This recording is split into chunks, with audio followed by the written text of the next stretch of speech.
A-t-on envie d'amener Primoz Roglic dans un fauteuil? La deuxième semaine de la Vuelta s'est déroulée sans accroc pour le Slovène qui n'a jamais été mis en difficulté. Une semaine plutôt bonne pour les Français avec la victoire de Sénéchal et aussi de Romain Bardet. La deuxième place au général de Guillaume Martin. Que peut-on attendre maintenant de cette dernière ligne droite? On va en débattre. Puis on va parler des mondiaux qui se dérouleront dans moins d'un mois. Thomas Vauclair, le sélectionneur de l'équipe de France, a déjà coché 4 noms à la Philippe, Laporte, Sénéchal et Turgis qui, pour compléter la liste et pour parler de tout ça, on reprend les mêmes et on recommence avec la même équipe, la Dream Team de la semaine dernière, avec le plus endormi de nous tous, Jérémy Pelletier, qui est présent avec nous. Salut à tous, je suis extrêmement revanchard pour le quiz, sachez-le. Et j'espère que tu seras dynamique à ce moment-là, parce qu'on le laisse se réveiller de sa sieste, Jérémy. En attendant, il y en a un qui est fort depuis tout à l'heure, c'est Jérémy Sakian qui a fait blague sur blague avant l'émission. Et oui, il faut bien préparer ces podcasts avec beaucoup d'attention. Donc, salut à tous, ravi de vous retrouver. Avec des règles Dixit de bâtard pour le quiz. Voilà, au moins tout le monde est au courant avant de commencer ce quiz tout à l'heure. Au moins c'est clair. Et du coup, peut-être que ça va plaire à Rémi Dos Santos qui est là avec nous aussi aujourd'hui. Oui, salut à tous. Oui, bien sûr, moi j'attends cette nouvelle règle de bâtard avec impatience. C'est à peu près la 15e fois que les règles changent dans le quiz et c'est ça qu'on aime. Alors la semaine dernière, c'était je vais simplifier les règles parce que d'habitude c'est un petit peu difficile, mais voilà, après ils changent d'avis de toute façon. À peu près toutes les semaines, t'as raison. Bon, en attendant, on n'est pas là pour parler du quiz parce que c'est en fin d'émission. On va d'abord parler de la Vuelta. C'est parti. Si j'ai bien compté, il reste une semaine de Vuelta, enfin un peu moins d'une semaine, même si c'est Odd Christian Eking qui est maillot rouge, le coureur de Intermarché ou Antigobert. Primoz Roglic est encore en très bonne posture pour remporter une troisième Vuelta de suite. Il n'a jamais été bousculé par les favoris, notamment dans cette deuxième semaine. Bon, d'abord, la question est assez simple. Est-ce que vous comprenez que dans cette semaine où il y avait quand même un petit peu de montagne, il y a ce manque d'offensive, en tout cas d'envie de la part des différents protagonistes à la victoire finale? Est-ce que c'est normal? Est-ce que vous comprenez? Jérémy Sakian, tiens, tu vas commencer. Ta question est simple, donc ma réponse sera simple. Oui, je le comprends, parce que la troisième semaine de la Vuelta est corsée, donc des coureurs comme Primoz Roglic qui se savent au-dessus d'Odd Christian Ekin ou de Guillaume Martin n'ont pas forcément la pression. Il sait, Primoz Roglic, qui reprendra ce temps quand il le voudra. Pour lui, la guerre, elle est plutôt avec les coureurs de la Movistar, avec Jack Haig. Donc, il n'y a pas le feu au lac. Il y a encore une semaine de course et on aura cette grande bataille cette semaine. Mais justement, les autres outsiders à la victoire finale, parce qu'on peut parler maintenant d'outsiders, étant donné que Primoz Roglic est bien placé. Je ne sais pas si tu comprends ça, Rémi, le fait que cette semaine, il ne s'est rien passé. On a essayé juste sur une étape Enric Mas sur le dernier mur final il y a quelques jours où Primoz Roglic s'est d'ailleurs imposé. C'était un petit peu le seul moment où on a bousculé les Jumbo-Visma qui sont bien en place. Oui, c'est un petit peu étonnant de voir un petit peu d'attentisme de la part des autres favoris. On a quand même vu Lopez tenter un petit peu ce week-end et il a repris 4 secondes, donc c'est incroyable. Bien joué, bravo. Voilà, beaucoup d'efforts pour pas grand-chose. C'est vrai que derrière, on voit très peu de mouvements. Il y a vraiment que la Movistar un petit peu, même la Bahreïn, on l'avait dit la semaine dernière, ils étaient 4 dans les 16, ils avaient gagné avec Caruso. Et finalement, on les voit pas non plus. C'est très, très bizarre. Et puis les Ineos sont complètement, ont pas disparu parce que Bernal et Yates sont là, mais ils sont un petit peu inoffensifs aussi. Alors, comme l'a dit Jérémy, il y a quand même une troisième semaine assez dingue avec quand même 3 arrivées au sommet. Donc il y a encore de quoi faire.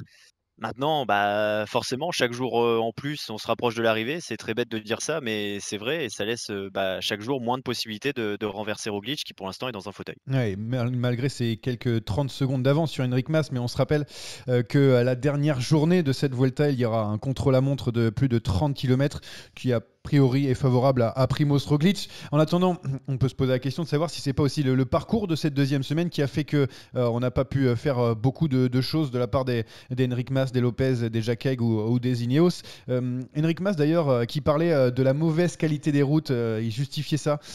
Pourquoi ça n'avait pas donné envie à la Movistar de faire quelque chose. Est-ce que tu comprends, Jérémy Pelletier, cette fois-ci, que c'est à cause des routes mal goudronnées qu'on n'arrive pas à attaquer? Non, ça, je veux pas en entendre parler. Ah bon, c'est bizarre. Non, ça, c'est totalement faux. Non, c'est encore une fois, c'est les coureurs qui font la course. Voilà, je Bravo. pense que c'est sur Ouais. des profils où on attend moins ces coureurs qu'il faut tenter des choses.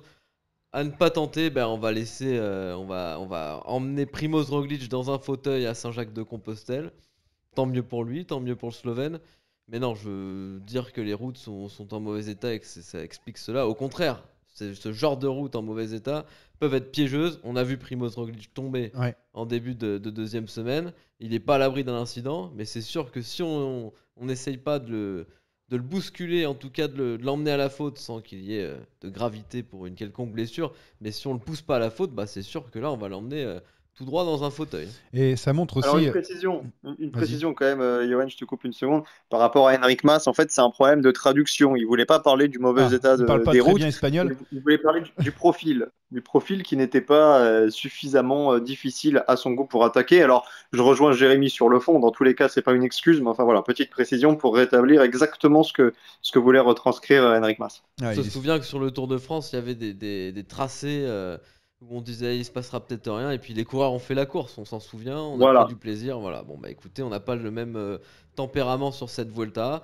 On verra dans une semaine, mais je pense on emmène tout droit Primoz Roglic vers une troisième Vuelta. En attendant, ça profite au leader, hein, au maillot rouge, Eking, qui pour l'instant garde ce précieux sésame depuis quelques jours, alors que on s'attendait à ce qu'il le perde en montagne, et il arrive à rester avec les meilleurs, qui sont souvent autour d'une dizaine, d'une quinzaine, vingtaine d'unités, arriver ensemble dans le final. Donc ça profite bien sûr à ce coureur, mais c'est profitable aussi à Roglic. Et il faut lui prendre combien de temps, justement, à Roglic, parce qu'il reste encore 2 étapes de haute montagne et une autre aussi qui arrive au sommet, mais il y en a vraiment une qui est intéressante, notamment le lac de Covadonga. Il faut lui reprendre combien à Roglic avant ce chrono? Henrik Mas, il a 30 secondes de retard, faut qu'il lui prenne combien? 2, 3 minutes quand vous avez fait peut-être vos Ah, calculs? 3 minutes, peut-être pas. Peut-être pas 3 minutes parce que le dernier chrono est vallonné, mais il faut qu'il se présente au moins avec une bonne minute d'avance à Saint-Jacques-de-Compostelle. Donc il faut reprendre entre 1 minute 30 et 2 minutes. Et quand je dis au moins, pour moi, c'est vraiment 1 minute. Il aurait très bien limité la casse déjà. Donc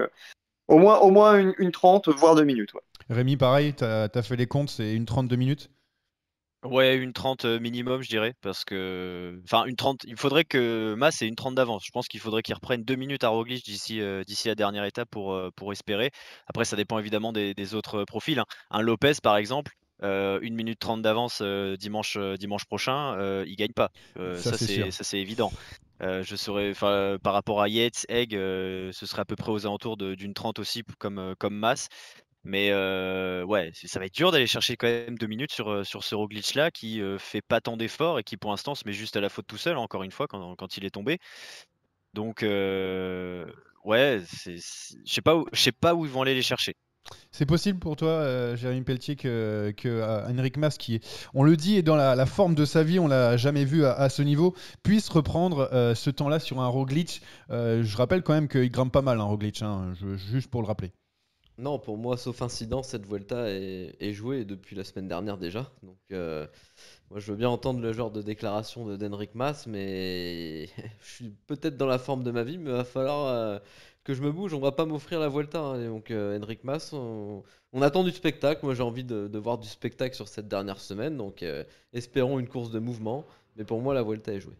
Et pour du spectacle, il faut aussi des rivaux à la hauteur. Alors on a parlé tout à l'heure de Lopez, hein, qui est troisième, en tout cas dans la hiérarchie des favoris pour l'instant. Lui a essayé d'attaquer, mais on pense aussi aux Ineos, hein, parce que là, il va y avoir aussi un petit coup à jouer. C'est un petit peu en retrait. Bernal et Yates sont à peu près au même niveau en termes de temps. Pour vous, est-ce que c'est fini pour eux, Ineos? On n'en parlera plus du tout jusqu'à la fin de la Vuelta. Ils vont pas essayer de jouer la gagne et seulement le podium? Ah, c'est pas fini, c'est jamais fini, surtout avec la dernière semaine qui reste. Maintenant, c'est vrai que si on doit mettre une petite pièce, autant la semaine dernière j'avais de gros espoirs en Yates, autant cette semaine-là, bon bah on a quand même l'impression que ça va être un match entre les deux Movistar et Egg. Hein. Ah ouais, tu vois aussi Egg, bien sûr, Jacques Egg, le coureur de la Bahrain Victorious qui est présent. C'est le podium va se jouer entre ces 3-4 là, peut-être avec Lopez. Rémi, t'es d'accord? Ah oui, oui, clairement. Et pourtant, Yates, moi aussi, je fondais de bons espoirs Il a sur attaqué lui, quand comme même Jérémy. dernièrement. Et qui a encore repris, qui a été offensif, hein, lors de la 15e étape. qui a repris une quinzaine de secondes au peloton Roglic. Mais bon, il part de loin et il est à près de 3 minutes de Roglic. Ça va être dur de renverser la vapeur de cette façon. Bernal, il est à bloc et il peut pas faire plus. Donc, je vois mal un Ineos monter sur le podium. Bon, il y en a un qui est sur le podium en ce moment et je crois qu'il est français, deuxième du général, et Guillaume Martin. Enfin. Oui, Guillaume Martin qui, comme sur le Tour de France, a profité d'une échappée pour se positionner au général. Bon, il a quand même un petit peu d'avance sur les autres favoris. Bon, Roglic il n'est pas très loin, Enric Mas non plus, mais est-ce qu'on peut penser légitimement fait que Guillaume Martin puisse accrocher un top 5 sur cette Vuelta, surtout quand on voit qu'il n'y a pas eu beaucoup d'offensives et surtout des coureurs qui ne sont pas forcément à la hauteur, et notamment Ineos. Monsieur Pelletier qui est présent à mes côtés. Un top 5 pour Guillaume Martin, est-ce qu'on y croit? Malheureusement, non, je n'y crois pas. Non, Malheureusement, pourquoi? Eh bien, tout simplement parce que Guillaume Martin, faut pas oublier qu'il a 3 semaines de Tour de France en juillet dans les pattes. On lui en rajoute 2 au Tour d'Espagne cette année. Plus et je les pense JO. que la dernière semaine, plus les JO, un petit voyage au Japon. Sur la dernière semaine, non, à mon avis, le top 5, ça va être beaucoup trop compliqué. Mais c'est déjà très bien. Le problème, c'est qu'il a, comme sur le Tour, il a un peu pardonnez-moi l'expression, le cul entre deux On chaises. on peut y aller. Entre le général et aller chercher une victoire d'étape qui était le principal objectif sur le Tour. Et ben voilà, il est entre deux eaux et malheureusement, ouais, un top 10, oui, je pense qu'il est bien parti pour le top 10. Un top 5, ça me paraît extrêmement compliqué. À noter aussi le joli travail de Rémi Rochas à ses côtés qui grimpe bien sur cette Vuelta. Est-ce que les amis, vous êtes d'accord sur le fait que Guillaume Martin ne va pas accrocher un top 5 alors qu'il a quand même un petit matelas d'avance, le français? Ouais, scandalisé évidemment par l'expression le cul entre deux chaises, mais pour le reste, je suis entièrement d'accord avec Jérémy. D'accord aussi, Rémi? Ouais, le cœur a envie de dire non, mais bon, évidemment, oui, ça paraît compliqué. Il a beaucoup trop de et déjà même dans cette Vuelta, il a été souvent en échappée. Il a beaucoup tenté. Malheureusement, il n'a pas été payé. Même là, avec le maillot rouge qu'a enfilé Hiking et qu'il espérait reprendre assez rapidement, et finalement, il se retrouve encore à 54 secondes aujourd'hui. Bon, j'ai peur que les 4 minutes d'avance ou pratiquement sur Bernal, Yates et Kuss ne soient pas suffisants. Le top 10, bon, ce sera pas si mal. Maintenant, Guillaume Martin, ce qu'il vise, c'est plutôt des victoires d'étape. Donc, je suis pas sûr que quand il faudra faire le bilan de cette Vuelta, ce sera bon s'il termine 7e ou 8e et qu'il n'y a pas de victoire au bout. Oui, il a tout simplement près de 5 minutes d'avance sur le top 10, même si le chrono, c'est pas forcément son exercice préféré, en espérant qu'il arrive à accrocher un deuxième top 10 sur les grands tours cette saison. Très rapidement, maillot rouge ou pas, Guillaume Martin, sur les prochains jours? Est-ce qu'il va l'avoir, ce maillot rouge, très rapidement, Jérémy? Oui ou non? Non. L'autre Jérémy, oui ou non? Pour moi, c'est non aussi. Pour toi, c'est non aussi. Et Rémi? Non plus. Ah, vous êtes vraiment pas positif ici. Vous aimez pas la France bleu, blanc, rouge et j'espère que vous allez Mais non, mais préférer. il est pas plus fort qu'King. On a l'impression qu'ils ont à peu près le même niveau sur cette Vuelta. Il a 1 minute à boucher et King va le marquer, donc non. Et surtout, il y a 40 secondes Et derrière, il y a un Roglic, c'est pas certain loin. Primoz Roglic qui est pas très loin. Roglic, il veut le reprendre. Ouais, et du coup, pour continuer sur les Français, on va finir avec Romain Bardet qui a gagné au Pico Vuillerquillas il y a quelques jours. Romain Bardet qui a gagné et qui a le maillot de meilleur grimpeur sur les épaules. Est-ce que sa Vuelta est déjà réussie pour vous? Est-ce que, même s'il n'a pas pu jouer le général à cause d'une chute, est-ce que ça y est, Bardet, il peut rester tranquille sur la 3e semaine, tout le reste c'est du bonus? Alors oui, il a réussi sa Vuelta et non, il faut pas rester tranquille, il faut essayer d'aller en chercher une deuxième. Mais oui, là, l'objectif est clairement rempli. De toute façon, il n'était pas venu pour le général, lui-même le disait avant la Vuelta. Donc Oui, il cette dit toujours chute, ça, hein, il dit toujours ça, même au Giro, il visait une victoire d'étape, et finalement, c'est vrai. Non, Vuelta réussi pour moi. Vuelta réussi. Rémi, pareil? Oui, Vuelta complètement réussi pour Bardet, mais comme Jérémy, je pense qu'il ne faut pas en rester là. Il y a encore de très belles étapes qui arrivent, notamment celle au lac de Covadonga. Et je pense qu'il faut qu'il se montre encore offensif parce qu'il faudra assurer ce maillot à poids qui, je pense, lui tient à cœur. Donc, il va encore être devant, il va essayer d'aller en chercher une deuxième. Quoi qu'il arrive, Vuelta réussi. Oui, le lac de Covadonga, je crois qu'il y a un Français pas trop mal qui a gagné il y a quelques années. Je crois que ça s'appelle Thibaut tout à fait. Pinot. Donc ça réussit et ça sourit aux Français. Bon, on finit par Monsieur Pelletier.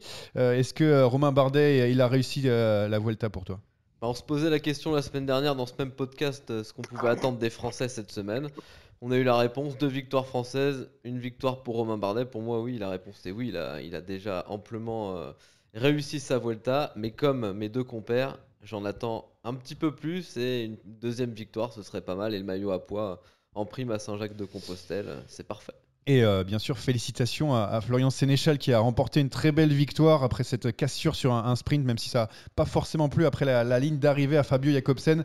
En tout cas, ça fait une victoire de plus pour le Français. On va en parler d'ailleurs un petit peu plus tard dans ce podcast. En attendant, on va voir si vous êtes toujours d'accord ou pas entre vous, parce que c'est la chronique et rubrique d'accord, pas d'accord. Attaque de Pierre Rolland, encore une fois. Personne ne réagit. Alors, j'en ai pas beaucoup aujourd'hui, j'ai un petit peu creusé, mais j'ai pas eu trop d'idées. Alors, on va commencer par la première. On va aller du côté de la Belgique avec Remco Evenepoel qui a gagné 2 fois en solitaire sur des courses dans le plat pays. Est-ce qu'il fait clairement un autre sport, Remco Evenepoel, Monsieur Sakian?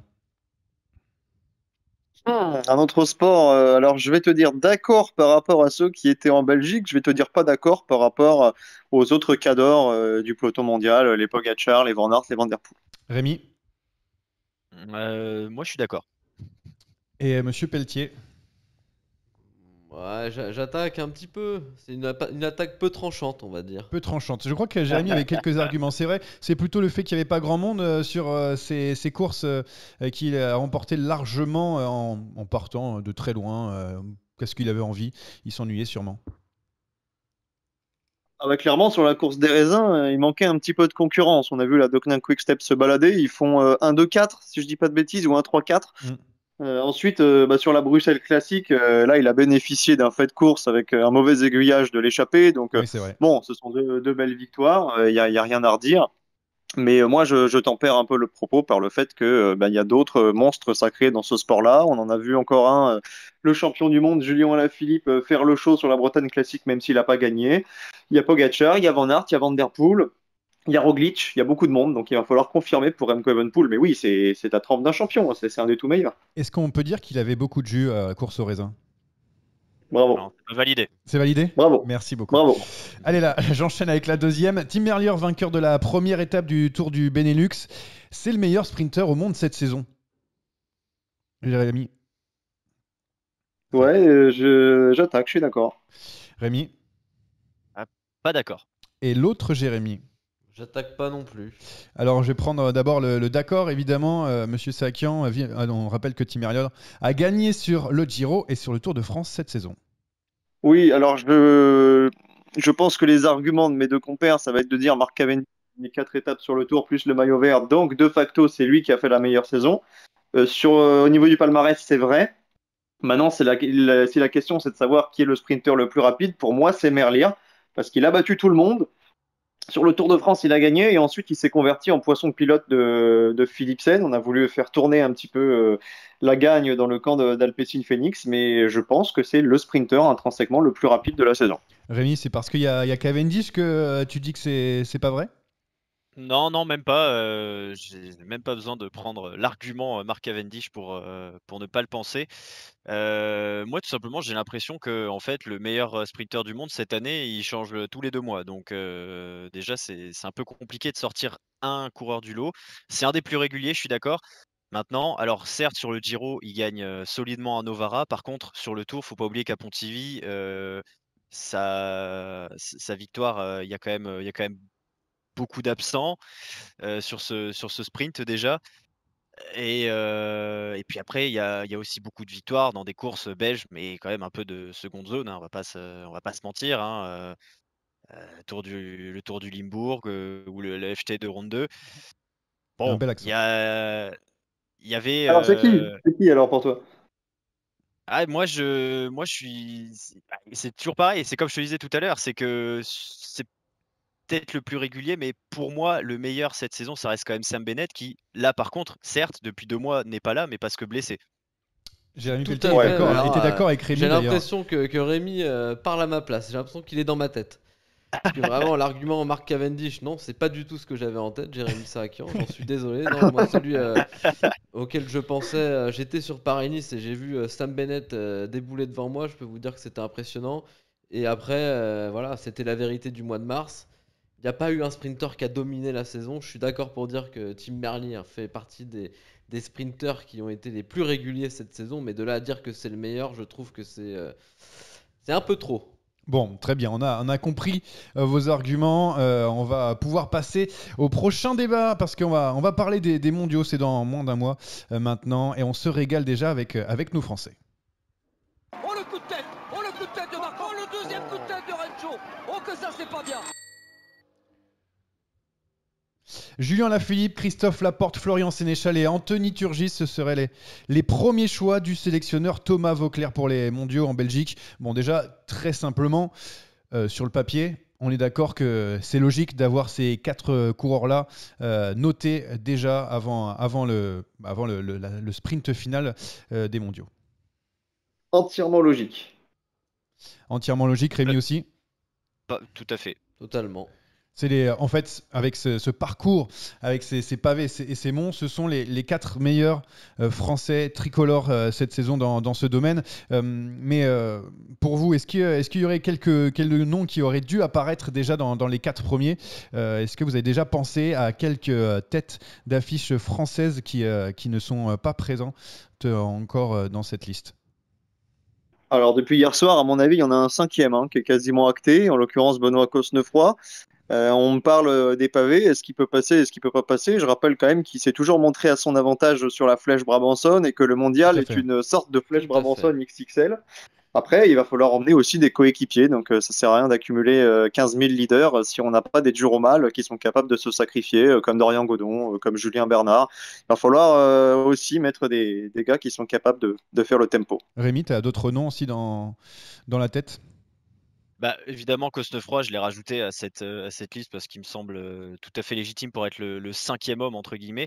J'ai aussi sorti 3 noms, moi, pour compléter un petit peu cette équipe. J'avais pensé à Valentin Madouas, qui a fait des très bons résultats sur des flèches Brabançonne ou des rondes de Van Vlaanderen déjà, et qui peut être un vrai atout en tant que coéquipier. J'ai pensé à un Warren Barguil qui peut Qui tout a à fait testé les capable de pavés en partir plus dans cette année. l'échappée. Qui a testé les pavés cette année en plus. Exactement. Et en dernier, j'ai pensé à Clément Russo qui a eu des bons résultats cette saison sur des courses difficiles. Il fait 11e de la classique Bruges-La Panne, 5e du Shelder Price, 14e du Trobro.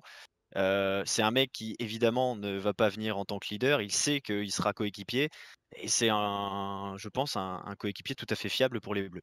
Moi, il manque un nom dans tout ça. Je ne sais pas si vous l'avez dit, mais peut-être que Monsieur Pelletier aura aussi un autre nom en tête. Tu cherches? Moi, je suis assez d'accord déjà sur le fait qu'il faut, en plus de Benoît Cosnefroy, qui est un autre atout dans la manche de l'équipe de France, derrière, il faut des mecs qui roulent, comme au Mondial l'année dernière, ce qu'avait su faire Thomas Voeckler. Et je suis sûr qu'il saura composer l'équipe la plus complète pour ces mondiaux. Rémi Cavagna, notamment, je pense, Oui, en parlant aussi, d'équipier. Lui capable aussi de faire des gros coups, bien sûr, comme on l'a vu au dernier championnat de France. Mais voilà, c'est aussi quelqu'un qui s'est roulé et avec un Julien Lafilippe et un Florian Sénéchal à ses côtés. Il s'y retrouvera, je pense, dans tout ça. Et d'ailleurs, dans ces 4 noms, 5, si on peut dire Benoît Cosnefroy, est-ce qu'on est d'accord sur le fait qu'il n'y aura qu'un seul leader, c'est Julien Lafilippe?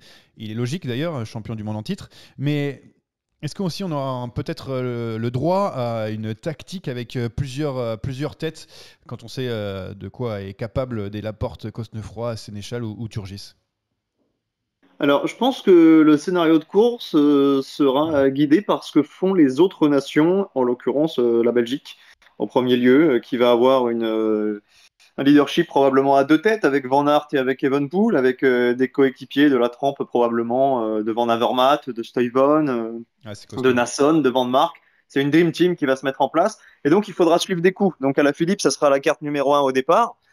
Mais si on se retrouve dans le dernier tour avec un coureur mieux placé, on adaptera peut-être la stratégie. Et pour être tout à fait complet, il faut aussi rappeler quelque chose d'important, c'est qu'en tant que tenant du titre, on aura un coéquipier de plus que les autres nations. Ouais. Donc ça aussi, ça peut faire la différence. On sera 9, en effet, pour ces mondiaux. Rémi, tout pour Alaphilippe? Ah non, on peut pas tout mettre sur Alaphilippe. Déjà, d'une part, le profil, certes, Julien passe partout, mais c'est pas forcément le meilleur profil pour lui. Je pense qu'Anthony Turgis a montré lors des dernières Flandriennes qu'il était très costaud, qu'il était vraiment du niveau des meilleurs, en tout cas dans le top 10 des Flandriens. Je pense que ça peut être un bon numéro 2, numéro 1 bis, on va dire. Et avec la Dream Team, comme le disait tout à l'heure Jérémy Sakian, les Evenepoel, les Van Aert, les Steven, les Van Avermaet, les Neisen, et j'en passe encore de la Belgique, est-ce qu'on cette équipe de France peut concurrencer sur des monts pavés comme ça, et surtout à domicile pour la Belgique, tout simplement cette équipe belge? Oui, ils ont totalement les cartes pour concurrencer les Belges. Ils vont avoir la pression chez eux, on va les attendre. C'est justement ce qui peut nous arranger, nous, de voir comment ça se passe. Je suis assez d'accord avec Jérémy sur le fait que la Belgique, Van Aert et Evenepoel, on va les surveiller. Et je suis sûr que Thomas Voeckler saura élaborer une stratégie pour contrer ce genre de plan belge. Totale confiance donc en Thomas Voeckler. Par contre, il y a une chose auquel je ne crois pas trop, c'est bien sûr nos pronostics qui sont toujours très mauvais, mais je vais quand même vous demander, vu qu'on parle des mondiaux, quel est votre favori pour ce mondial en Belgique? D'abord, Monsieur Sakian, évidemment. Il y a 2 semaines, je t'aurais donné Mathieu Van Der Poel. Ça a l'air de pas très bien se passer pour lui. Je vais tenter Casper Asgreen, qui lui aussi sera bien entouré, notamment avec Mats Pedersen. Ouais, c'est vrai que c'est pas mal, Casper Asgreen. On n'est pas dans les paris, je vous donne pas les cotes, mais je voulais avoir votre avis. On y reviendra bien sûr plus tard pour les paris. Rémi, toi, tu miserais sur qui? Asgreen, c'est un très très bon choix de la part de Jérémy Sakian. Toujours. Vu qu'il l'a donné, et je vais partir sur la logique entre guillemets, Wout van Aert, qui me paraît le favori numéro 1 de ces mondiaux. Est-ce que Monsieur Pelletier a un autre nom en tête? Ah oui, moi je crois plus à un scénario avec une victoire de Remco Evenepoel. Je sais qu'on en a beaucoup parlé tous les deux, mais je pense que justement, à trop se focaliser sur Wout van Aert, notre ami de la Deceuninck peut jouer son batou d'un peu plus loin. Ouais, j'ai d'ailleurs mis une petite pièce sur Remco parce que quand on le voit survoler comme ça des courses avec personne, selon Monsieur Sakian, ça m'a donné quelques idées. C'est pas ce que j'ai dit. Oui, attention. Je défends vos propos. Est-ce que c'est un problème? Non, pas dans cette émission. En attendant, ça va être ton moment, Jérémy. Mais je vais me venger, t'inquiète pas. T'inquiète pas. Allez, on va passer au quiz. Alors, on ne connaît pas les règles, mais on attend que ça depuis tout à l'heure. Et beaucoup de revanches dans l'air, notamment pour Monsieur Pelletier, qui a perdu face à, bien sûr, à l'ogre. C'est moi-même. Quelle modestie. Alors, messieurs, ce sera à peu près le même quiz que la semaine dernière, mais il y a une petite évolution dans la règle. Vous vous rappelez, vous deviez deviner des coureurs en me posant des questions.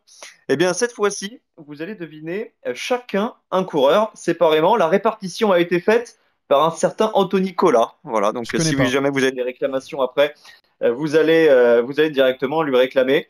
Donc, vous me poserez chacun des questions, même règle que la semaine dernière. Et le premier qui trouve, alors c'est ça la subtilité aujourd'hui, le premier qui trouve se qualifie pour la finale et choisit son adversaire pour la finale. Aïe. On va créer des problèmes, ça je vous le dis, dans l'équipe Mon Peloton, ça va exploser de toutes parts pour les prochains podcasts. Et juste un truc, la répartition a été faite, donc à vous de deviner. Allez-y, monsieur Tritz. C'est juste Anthony Collat. Il a fait la répartition avant de savoir qu'il était forfait pour ce quiz, ou alors il avait déjà pensé à tricher avant? Non, il était forfait. De par ce fait, je lui ai demandé de répartir les coureurs. Comme la semaine dernière, ce sont des coureurs qui ont fait l'actualité récemment. Très bien, allons-y. Ce qui veut donc dire qu'à défaut de participer au quiz, il les utilise maintenant. Il les fait maintenant. Voilà, comme ça, il est sûr de ne pas les perdre. Alors, vous rappelez la manière de procéder. Hein. Vous avez 2 propositions maximales et seulement quand je réponds oui à votre question. Tout à fait, je m'en rappelle. Allez, Rémi, c'est à toi. Est-ce que c'est un Français? Non. Jérémy. Est-ce que c'est un Européen? Oui. Je vais donc poser la même question que Monsieur Pelletier, comme souvent. Est-ce que c'est un Européen? C'est un Européen. On passe à Rémi. Vous avez bien compris, hein, chacun avance sur son coureur. Tout à fait. Est-ce qu'il est sur la Vuelta? Il n'est pas sur la Vuelta. Jérémy. Est-ce qu'il est sur la Vuelta? Il n'est pas sur la Vuelta. Mais je vais changer un petit peu la question. Est-ce qu'il n'est pas sur la Vuelta? Alors là, je réponds oui, il n'est pas sur la Vuelta. Voilà, vous êtes inventifs, en tout cas, tous les trois, ça fait plaisir. Mais c'est parce que comme c'est l'actualité, c'est un petit peu la Vuelta. Oui, mais il y a d'autres manières de faire l'actualité que de gagner sur la Vuelta, monsieur Tritz. Vous avez raison, je ne discuterai pas. Merci. À vous, monsieur Dos Santos. Est-ce que j'ai marqué la semaine par une chute? Non. Est-ce Jérémy. est-ce que le nom de mon coureur a été évoqué au cours de ce podcast? Non. Est-ce que j'ai remporté une victoire il y a de ça dans les 2-3 dernières semaines, maximum? Grand maximum. Ouais, plutôt 3 semaines. Plutôt 3 semaines, très bien, je note. Rémi. Euh, Est-ce que j'ai gagné un classement général? Non. Est-ce que j'ai porté un maillot distinctif sur ce dernier mois de compétition? Non, je ne crois pas, malheureusement. Est-ce que je suis un transfuge? Vous n'êtes pas un transfuge. Est-ce Je que je passe d'une change fiche à l'autre pour pas me mélanger, évidemment. Rémi, c'est à vous. Est-ce que je change d'équipe la saison prochaine? Non. Est-ce que De façon habile de poser la même question que Johan, mais Oui, mais on en relève différemment, attention. pas. Différemment. est-ce que Jérémy. est-ce que j'ai couru sur ce dernier mois de compétition? Je suis plutôt blessé. Oui. Non, j'ai couru. Oui. Très bien. Difficile là. Est-ce que j'ai remporté, du coup, il y a de ça 3 semaines maintenant, une course d'un jour? Non. Rémi. Est-ce que je suis dans une équipe World Tour? Oui. Jérémy. Est-ce que je suis dans une équipe française? Non. Est-ce Johan. est-ce que je suis dans une équipe française aussi, s'il te plaît? Parce que j'ai une idée. Non. Ah. Non, non, non. On repasse à Rémi. Est-ce que j'ai levé les bras ces 2 dernières semaines? Non. Est-ce que je suis plutôt un Européen de l'Ouest? Oui. C'est dur là. Est-ce que du coup, je suis dans une équipe World Tour pour moi? Oui. Rémi. Mais je n'ai pas posé cette question. Est-ce que je suis européen? Oui. Est-ce que mon nom de famille commence entre A et M? Alors, on y est carrément Oui. quoi. Ah oui, on peut faire ça. Ah, toutes les Tout est questions sont. possible. Bah, Attendez, tout est y a pas de- possible. pas de souci. De toute Tant façon, que je là, réponds pour pas un oui moment ou donné, non. Très bien, très bien. Johan. Est-ce que du coup, j'ai remporté une course par étape de quelques jours? Le classement général, tu veux dire? Tout à fait. La réponse est non. Ok. Rémi, ça repasse à toi. Oui. J'ai l'impression qu'il avance pas Euh, beaucoup, Rémi Dos Santos. Oh bah, pas plus que mes compatriotes, hein, Je mes, pense mes aussi. collègues. À part avoir A et M pour Jérémy Pelletier, le reste, c'est un petit peu. On sait déjà Est-ce que le que- coureur de Johan a gagné récemment. Hein. Ouais, il Est-ce reste que 3 je- semaines. Est-ce que j'ai gagné cette saison? Est-ce qu'il a gagné cette saison? Non, non, non. Ah ouais. J'ai moins de 30 Ah, non. ans? J'ai moins de 30 ans? Moins de 30 ans, oui. Est-ce que je suis dans un pays frontalier de l'Allemagne? Dans un pays frontalier de l'Allemagne? Ouais, Non. il y en a plein. Mais oui, c'est Non, vrai, non, ça non. m'en enlève Ouais, bien joué, quelques-uns. Non, bien bah joué. voilà. Je peux mettre la carte de l'Europe quand même sous les yeux, c'est triché de faire ça ou pas? Ah, oui. Est-ce que je suis néerlandais? Ah non, tu n'es pas néerlandais. Est-ce que mon nom est apparu pour une histoire de transfert? Oui. Il est plus avancé que nous, là. Est-ce que je suis britannique? Non. Est-ce que j'ai fait un top 5 d'un classement général? Oui. Ah, Je crois que Rémi sera j'ai pas de proposition. Ah bah vas-y, tu peux. Non, j'ai pas de proposition, justement. Ah, pardon. Pas encore. Jérémy. Est-ce que je rejoins une équipe française? Oui.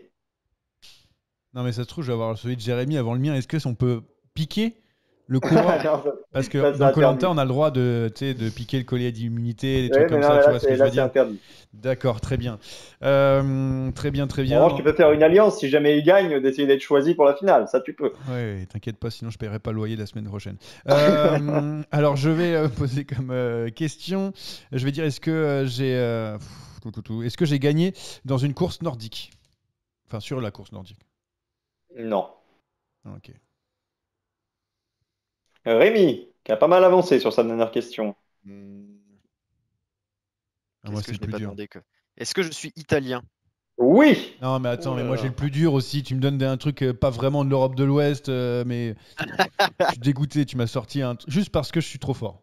Ça, c'est Pour moi, ça, tu as c'est le plus moche. facile, hein, Johan. Et la Ah. répartition a été faite par Anthony Collat. Est-ce que Oui, tu as oui. une proposition, Rémi? Toujours pas, malheureusement. Jérémy? Est-ce que du coup je suis néerlandais? Non. Putain, mais c'est quel pays de l'Ouest là? Ouais, oui, mais je Tous sais les pas. pays à l'Ouest. Mais oui, on a fait tous les pays à l'Ouest, moi aussi. Vous avez pas fait en- Est-ce que je suis allemand? Bah oui. Ah, mais non, mais depuis tout à l'heure. Mais je suis Proposition ou pas? bête. Mais je suis bête. Bien sûr que non. Enfin, j'ai une idée, mais je suis pas sûr encore. Rémi. À chambre d'ici un ou deux tours, il y en a un qui va dégainer. Ah, non, non, moi j'ai pas encore. Ah, ouais, je suis loin aussi. Est-ce que j'ai. Ah ben non, j'ai pas gagné de la saison et j'ai fini top 5 général. Waouh. Est-ce que j'ai porté un maillot distinctif sur le tour où Euh, j'ai terminé Non, non, non, non, non, je ne crois pas. Non, non. Ok. Alors, moi je m'en approche quand même là, putain. Ah, là, on approche. Ah oui. Est-ce que je suis dans une formation du World Tour européenne? Euh... Oui. Oui. Oui. Est-ce que je suis Et sprinter? encore un petit oui. Excuse-moi, pardon? Est-ce que je suis sprinter? Oui, tu es sprinter. Pour Jérémy, c'est un petit oui. Hein. C'est un oui, mais comme d'habitude. Oula. Est-ce que c'était une course d'un jour en France? Alors, à course d'un jour qu'il a couru ou il a fait le top Ouais. 5? Ouais, le top 5. Le top 5, non. Jérémy. Hmm. Je mets la pression parce que je l'ai là. J'aurais dû dire oui juste avant. J'aurais dû réfléchir. J'aime bien mettre la pression comme ça. Ah, est-ce que Jérémy va tenter le diable? Bah oui, c'est pour ça. Je veux jouer, je veux être joueur. Est-ce que. Ah, putain, est-ce que c'est un coureur de la Trek Segafredo? Non. Est-ce que Johan, je alors. suis un coureur d'une équipe que tu apprécies particulièrement grâce à leur performance magnifique Oui. cette La saison? réponse est oui. Est-ce que mon prénom c'est pas Phil? Est-ce que c'est pas Boss? Victoire de Johan Tritz, Et qualification voilà. Ah, finale bravo. Phil Merci. Boros, Merci effectivement, vainqueur d'une étape sur le Tour de Pologne et deuxième encore aujourd'hui de la première étape du Tour du Benelux. J'avais même choisi hier, hein, avant qu'il fasse deuxième aujourd'hui, parce qu'il a fait 2 fois deuxième du Tour d'Allemagne. Parfait, merci, je me sens soulagé. Alors, Johan, Allez-y, copains. Ah bah Avant non, de c'est nous vrai. dire qui va Ah oui, c'est t'accompagner pas en encore finale, je vais gagné. quand même donner la Attendez. réponse Je n'ai pas à gagné. mes deux ouais. camarades. Jérémy, tu veux savoir qui c'était en premier? Ah, oui. C'était Hugo Hofstetter qui Eh va être oui. transféré, Arkea. marqué à Saint-Cyr. Moi je dors, hein, je fais la sieste. Hein, moi j'ai plus le temps pour ça. Et pour Rémi Dos Santos, c'était Alessandro De Marchi, échappé hier sur Ah, Oh, c'était et plus quatrième dur peut-être. du Tour du quatrième du Tour du Poitou-Charentes. Poitou-Charentes. Ah, mais oui. C'est vrai, avec un Voilà. joli chrono, tout à fait. Et du coup, Johan, je dois la finale, choisir. contre qui? Contre Bravo, Jérémy monsieur qui est Tritz, encore en tout endormi ou contre Rémi Dos Santos? Qui est nul. Alors, je suis désolé, je vais Qui est nul. devoir donc choisir la personne qui veut une revanche après la semaine passée. Et Monsieur Pelletier m'accompagnera. Désolé Rémi, mais depuis le temps qu'il Merci. parle de cette revanche, je suis obligé de lui accorder. Et comme je suis C'est vrai. joueur, malheureusement. Je ben, dois c'est admettre parti. que je suis d'accord. Ah, Voilà, bah, merci. vous cherchez le même coureur hein, pour la finale. Ah, Excellent. très bien, ouais, super. Excellent. On espère aller plus vite quand même parce qu'on a quand même été. Oui, on espère particulièrement aller nuls. On plus vite. coupera au Qui a la montage, main, Johan Fritz? C'est vous qui choisissez. Ah, qui a la main? Je laisse la main. Allez, c'est parti. Jérémy Pelletier. Est-ce que je suis un coureur dont le nom est sorti dans ce podcast? Oui. Très bien. Dans la première partie? Non. Je suis un coureur français? Non. Je suis donc un coureur belge. Non. Mon nom est sorti lors du débat concernant les mondiaux? Oui. Je suis néerlandais. Oui. Je suis Mathieu Van Der Poel. Victoire de Johan Tritz. Ah, Putain, la passe Ah, D. je crois que Jérémy, il a posé la bonne question. Savoir si c'était le sorti pendant podcast le et tout, podcast. c'était incroyable. La passe D, quoi. Ah là là. On dit un poisson pilote, quoi. Moi, je veux gagner, hein. Je suis pas Michael Morkov, moi. C'est ce que j'allais dire, Timon Morkov, cette fois-ci. Incroyable, les Ah oui. semaines se suivent et se ressemblent. À chaque fois, c'est le même scénario et à chaque fois, c'est Johan Tritz qui gagne. Il va falloir vite dégonfler son boulard, monsieur. Ouais. Il va falloir gagner un jour. hein. Sur- Là, surtout, j'ai lu un Il article. s'engouffre, il a raison, il m'a laissé la main, c'est bien Ouais, joué. bien Qu'est-ce que vu. vous voulez que je vous dise? J'ai lu un article Bravo, tout à l'heure bravo. comme quoi sur les 12 coups de midi, il y avait un mec qui venait de battre le record de victoire de suite. Je crois que je suis pas loin de. Je suis pas Alors loin, là, ouais, là, c'est je- festival. Ouais, c'est le festival. Merci beaucoup, monsieur Sakian, pour encore une fois ce quiz magnifique avec ce vainqueur tout autant magnifique. En attendant, on va parier très rapidement parce que j'avais pas grand-chose à dire aussi là-dessus. Ah, c'est même pas vrai. Bon, pour ces paris, on a parié beaucoup sur la Vuelta, on va continuer à parier sur la Vuelta. Très rapidement, on avait donné le podium il y a de ça une semaine. Est-ce que vos paris ont changé pour le podium de la Vuelta? J'ai les codes sous les yeux pour celui qui sera placé en 1-3 après cette semaine de la Vuelta qui n'a pas changé grand-chose, étant donné que beaucoup avaient mis Adam Yates, Bernal et Lopez, je crois, si c'est le cas. On va commencer par monsieur Sakian qui en a bien besoin d'argent. Oui, moi j'avais mis Henrik Mas, donc je persiste. J'avais mis Adam Yates, là je ne persiste plus. On va repartir sur du classique. Je vais jouer Jack Haig. Jack Haig aussi, que j'aurais joué. Monsieur Dos Santos, est-ce que vous avez. Je crois que c'était Lopez Bernal ou Lopez Yates, je crois qu'il y avait un petit mélange des saveurs. C'est ça, il y avait un Lopez Yates. Et on va garder Lopez, mais on va mettre Mas à la place. Ah, donc on croit un peu plus en masse pour Rémi Dos Santos. Et monsieur Pelletier pour finir. Moi, je ne change pas d'avis. Ce sera Henrik Mas et Adam Yates. Sur Adam le Yates, podium. qui ferait un retour retentissant, on l'a vu, à son avantage dans les dernières étapes de montagne. Merci, messieurs. On s'est bien marré sur cette émission. Juste une question, qui va me payer pour le maillot vert de Jacobsen? Parce que la semaine dernière, tout le monde s'est foutu de ma gueule, mais j'attends mes sous. Qui s'est foutu de ta gueule? Il reste Personne. encore moqué Il reste faudra encore une répondre, semaine. Il reste encore une semaine, entendu des Jérémy. railleries. Une semaine, c'est long, une semaine, Il Jérémy. Et peut surtout- tomber, hein.